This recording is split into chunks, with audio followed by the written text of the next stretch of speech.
Hello everyone and welcome back to my channel.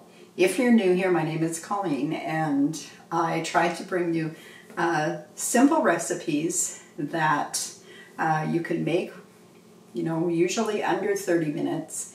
And sometimes they're big enough to feed a crowd or to feed yourself and leftovers. So as long as you like leftovers, that will work for you.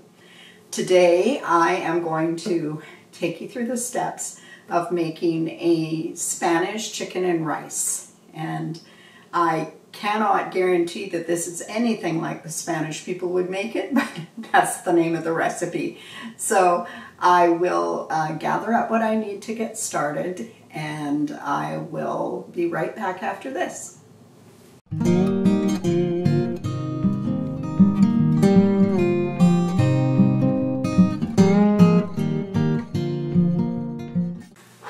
Okay, I think I've got it all. I am going to start off with the chicken because we need to get it browning in the pan. I have a pan on the stove, but we'll spend some time over at the stove today. I bought this family pack of chicken thighs, and this was as good a deal as I could find. So $12.97 for 9 chicken thighs, which I'm sure wherever you live, that probably seems like a lot, but where we live, that is pretty much the standard. So I'm going to start off by heating up the pan on the stove. I guess I have to get into this new bottle of olive oil, which, oh my gosh, the price of. It was on sale today, and it was $20, $19.99 on sale. Okay, 2 tablespoons of olive oil into the pan, and I'm going to start the pan on a medium-high heat. Now the wonderful thing about this meal is that it's just one pot. We're only needing one pot, or in this case one pan, to make this meal. I also only need 6 chicken thighs, and these are bone-in, skin-on, so I am going to put the other 3 into a freezer bag for another meal. I'll set those over there for the moment. I've had a few people comment on the fact that I don't wash my meat before I handle it or cook it. And no, I don't. If you feel like that's something that you need to do in your kitchen, you know better than I do where you buy your products from and whether or not you can trust the purveyors. I do trust the people I buy my meat from. I always check my labels and make sure that I'm not pushing the best before date, and I just don't wash my meat. It's okay if you do. So I'm going to set that aside, wash my hands, and then we'll make the spice mix that's going to go onto the top of this chicken. Our weather in our little community is actually really amazing for this time of the year. It was frozen pretty good this morning when I went outside, but we often have snow for Halloween, which is one of the reasons that, I think I told you this in a video earlier, but we've always bought our kids' Halloween costumes big enough to go over a snowsuit because it's always really cold for Halloween. And I think it was last year, it poured down rain on those poor little kids, but that didn't deter them at all. They still came knocking at the door. So that's some grit right there. I need a ½ teaspoon of garlic powder.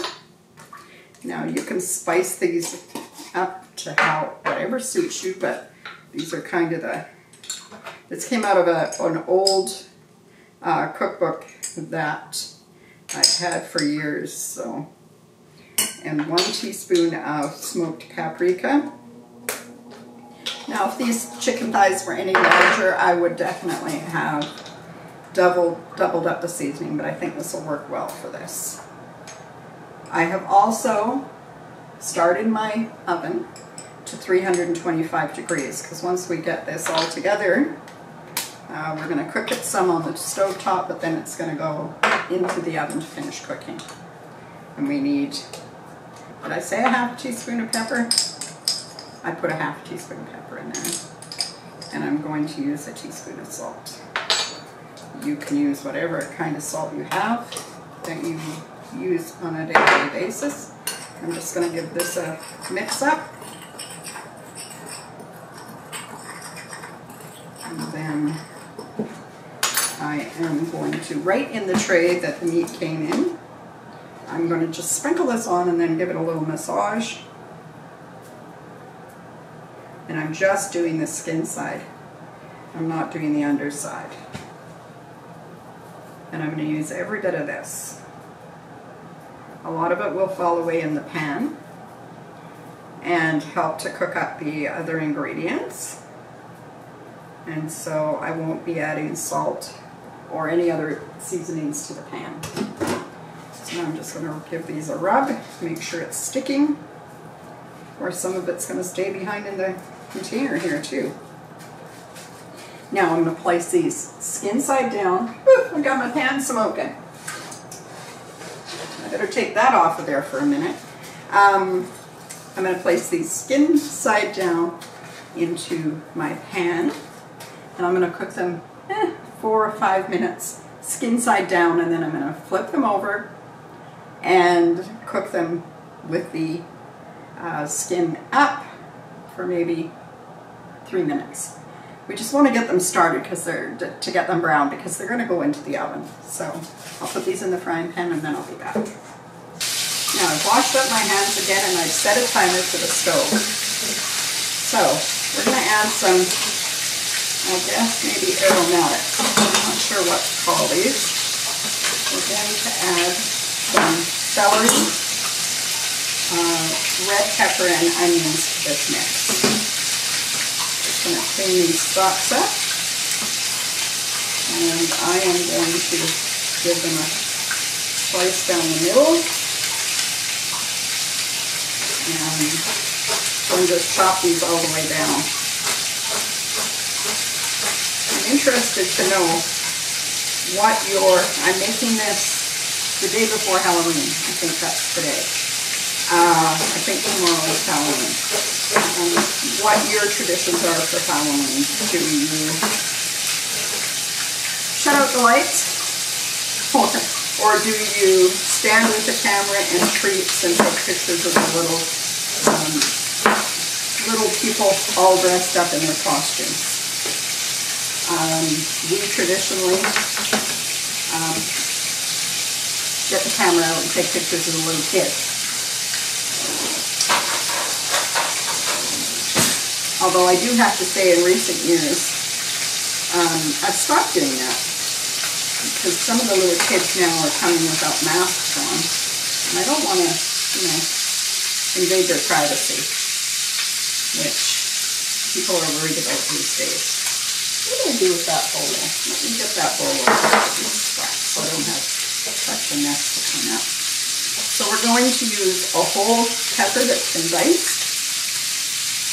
And you could probably leave this in strips if you chose to, but I am going to cut them long ways in strips, and then I'm going to go through them again and cut them into more manageable pieces.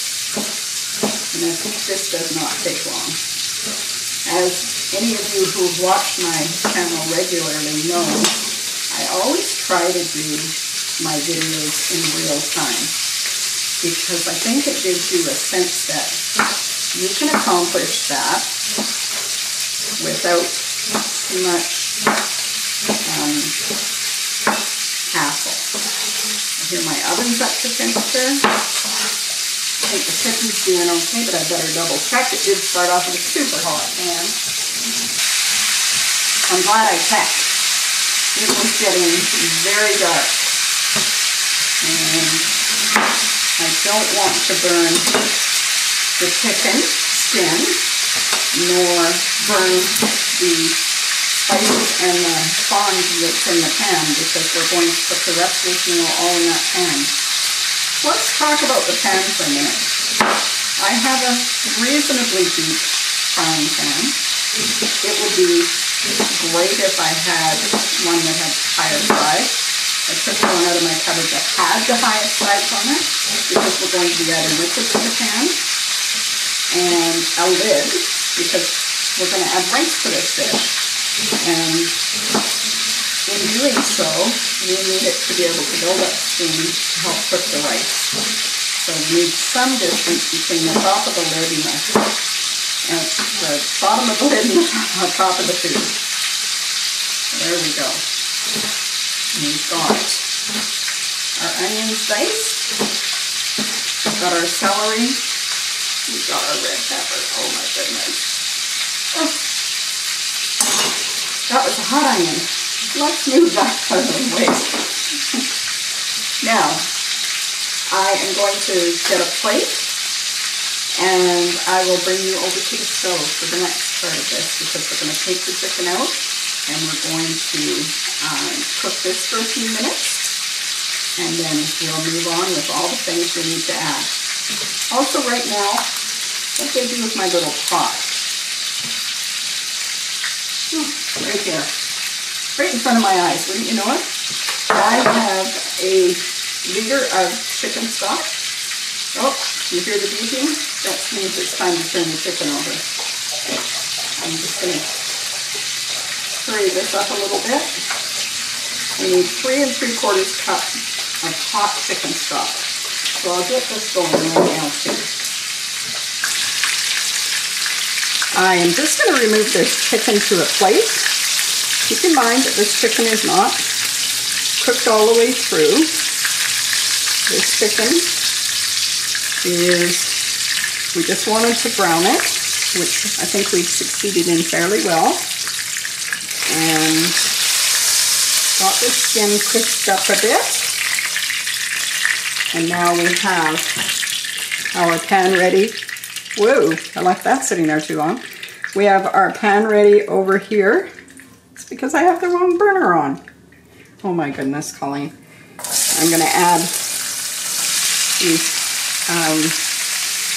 the celery, the peppers, and the onions to the pan. And these are going to need to cook about 3 minutes. Now let me just get rid of my cutting board and get the right burner turned on over there.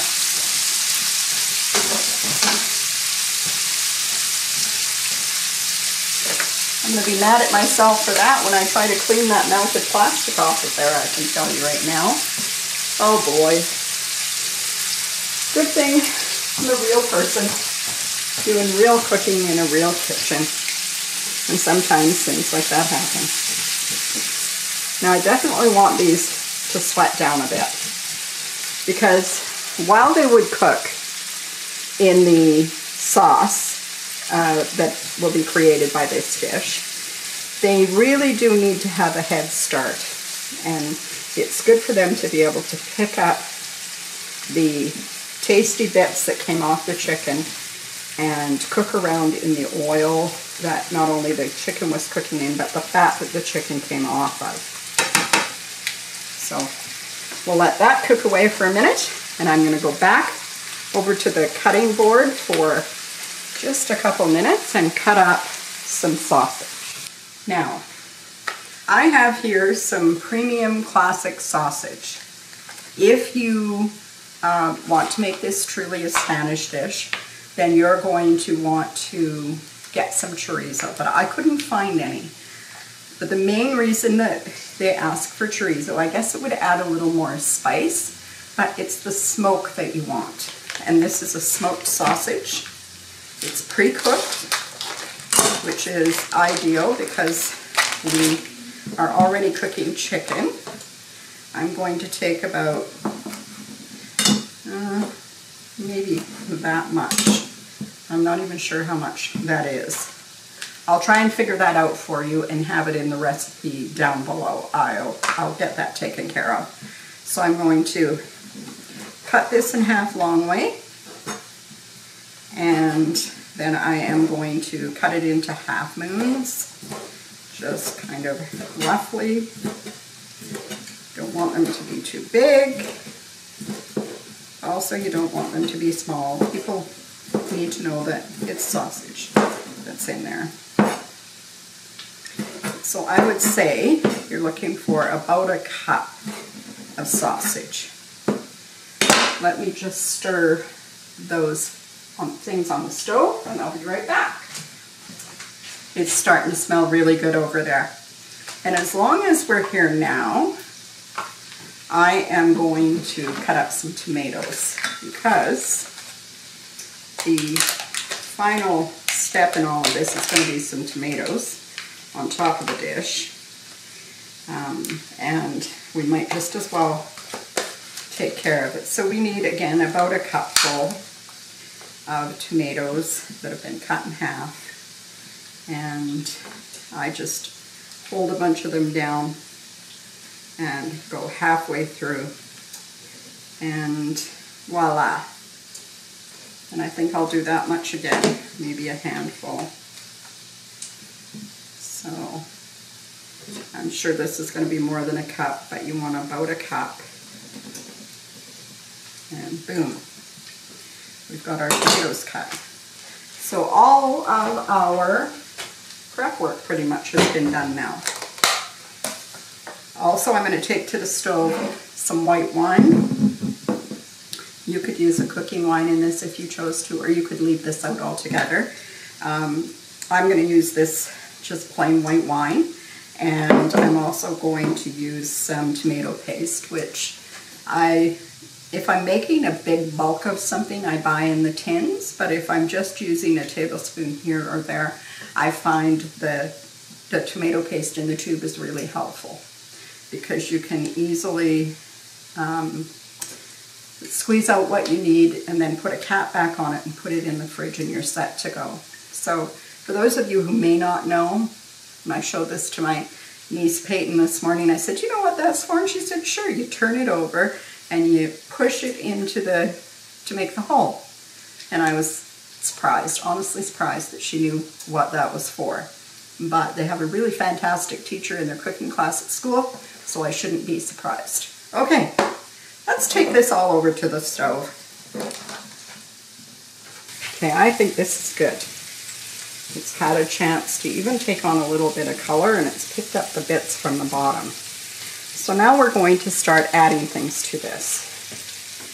The first thing I'm going to add is rice. I'm going to put 1 cup of basmati rice in here. And I'm just going to sprinkle it all over. And then give it a good stir around. We want the rice to be coated in all the juices that are in the pan and the oil, because it will help the rice to pick up the flavors of the dish. Also, it helps to distribute the rice around the pan to make sure that there are no just solid clumps, because once we get everything in here, we are not going to be stirring it anymore. So I'm going to add now about 1.5 tablespoons or 2 tablespoons of tomato paste. I'm going to stir a bit. I'm going to add the sausage in here, the smoked sausage. I hear you may be able to see it too. I'm not sure what's on the viewfinder right now. No, maybe not. But the chicken stock is coming up to temperature.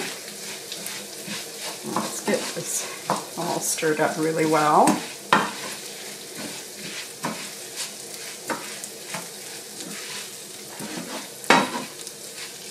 And there we go.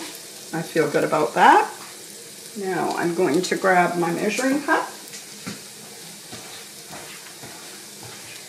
I'm walking around in circles back here because my tripod is in the way.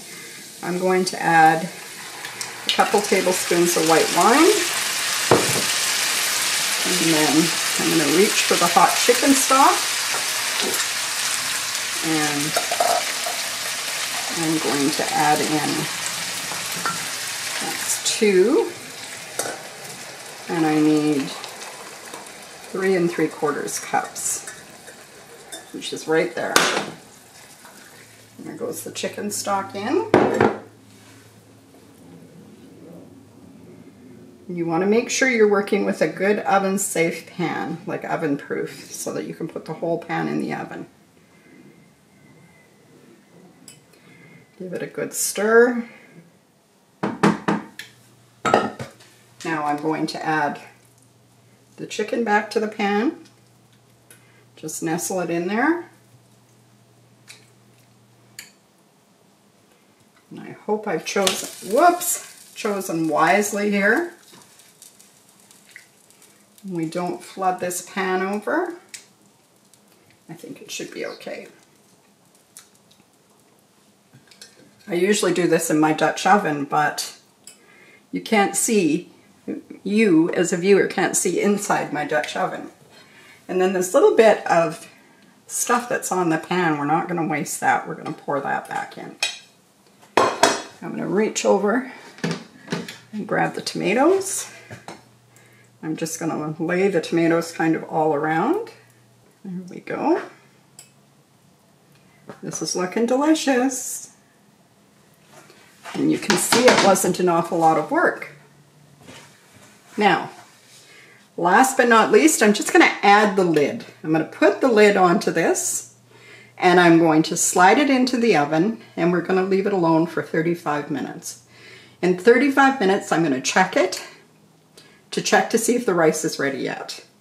It should be ready sometime between 35 and 45 minutes, so just, you know, use a fork and dip in there and check the rice because you want to make sure that it is cooked.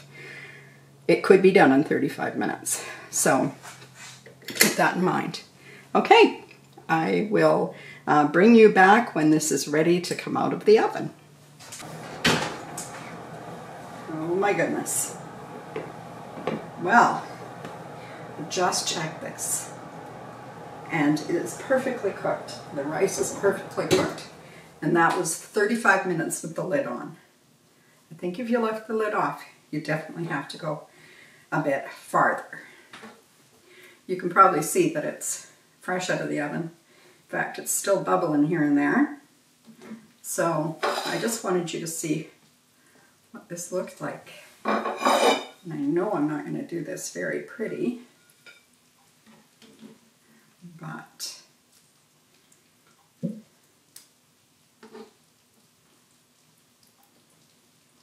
my goodness, it smells delicious. I'll just take a towel and clean that up a little bit.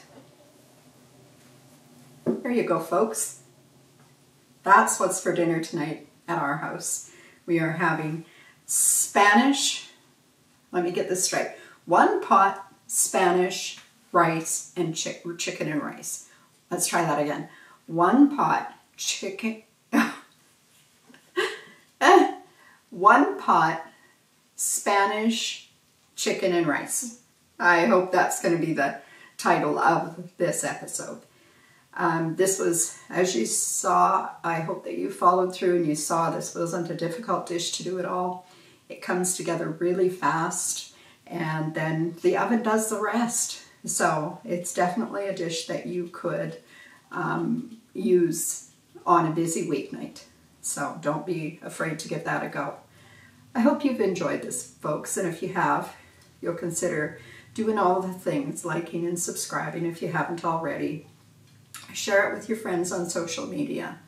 I really appreciate you all coming back week after week to view my successes and my blunders. And I look forward to seeing you in the next video. Don't forget, the recipes are always down below, or a link to the recipe if it's not my own. So until next week, everybody, take care. Bye-bye.